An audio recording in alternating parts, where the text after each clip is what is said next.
July 2nd, 2013. While that's just another date in the grand scheme of things, it marks 10 years of being on YouTube. And for a long while I've debated whether I should post some sort of special production or anything like that, and I decided I would do something a little different. The 10 years I've been on YouTube is only a fraction of my love for railroading and the hobby, and today I figured I'd share the entire story. While this video isn't going to be looking closely at a specific operation or tell the story of some railroad's history, it will be a closer look into mine. This is the LRP story. Homer, Louisiana, a small town that serves as the seat of Claiborne Parish.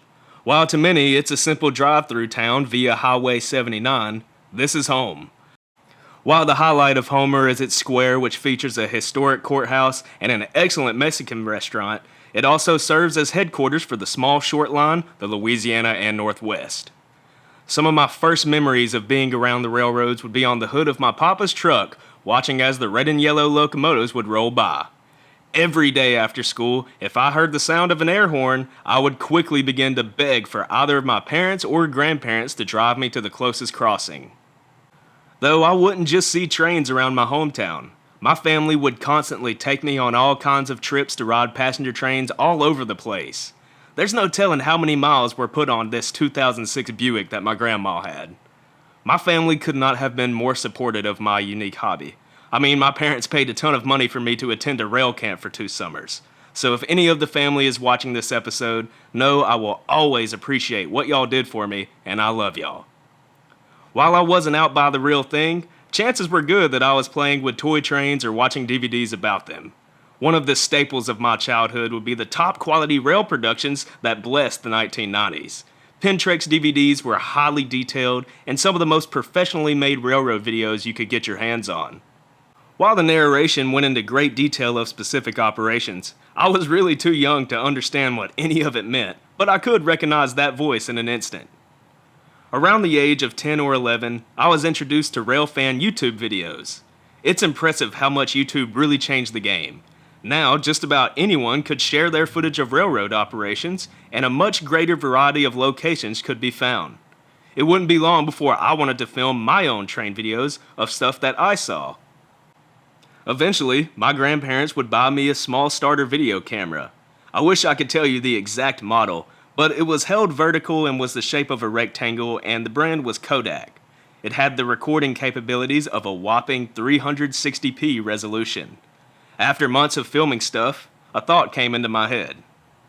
While on YouTube, I would constantly search for train videos that were filmed either in my hometown or really anywhere in North Louisiana. And after such a long time of not finding any results, I figured if no one else is making videos here, how about I do it? And on July 2nd, 2013, I sat down with my mom and she helped me create a YouTube account. Now, my channel's name was not listed as LRP. Let's just say it was a little different.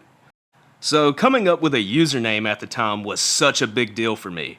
It had to be something unique, and honestly, what I came up with at the time was tremendously more unique than what I have now. So first things first, I just knew that KCS had to be included in the lettering somewhere. It was my favorite railroad, and most of my videos were alongside the KCS Meridian Speedway. Alright, so we're working with KCS so far, but it just so happened that I was watching an episode of the sitcom Big Bang Theory. And there's this scene where a main character is playing with model trains, and he explains that he is a, quote, HO scale trainiac. Trainiac. Now that's an interesting word. Let's roll with it. And just like that, I had my username, KCS Trainiac. If there's anyone watching now that watched back then, props to you. So I would start uploading videos of individual trains, and I'd try to upload once a week. I'd follow this formula for quite some time. Eventually, I would rewatch one of those 1990s railfan documentaries that I mentioned earlier. Being about 12, 13 years old now, I was now old enough to understand what they were talking about, and simply, I was obsessed with the narration, explaining the operations in depth, the history of certain lines, and several other things. That's what I wanted to do for my channel, and eventually, I gave it my first attempt. While I wouldn't narrate too much in those early years, I really enjoyed doing it.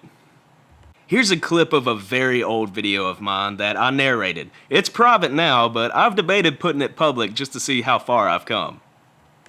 ACS Trainiac, and today I'm going to do a review on the Athlon Genesis SD70M. A few years went on, and as my subscriber base was slowly growing, and all of a sudden, it was late 2016. I decided that I was going to dedicate my free time to make the channel much more professional. I would totally revamp the channel and rename it as the Louisiana Rail Productions you know today. Fast forward throughout the years, and I continue to find ways to improve my videos, and even now I'm still searching for new methods. While the trains have been fun themselves, the friends I've made from all over the country has made the hobby even better. From fellow college students to people that live hours away, the connections and friendships have blessed me with several opportunities to get closer to the hobby I love. And as the channel has grown, more people reach out to me on social media, and I've even had subscribers stumble up on me trackside like young Jameson here. I know it's not a competition, but I think this might be my #1 fan here.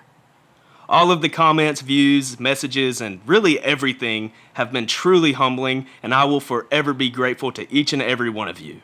Until next time, my friends, I'll see y'all somewhere out there along the rails, and as always, thanks for watching. It truly has been an amazing 10 years, and I cannot wait to see what the next 10 years hold.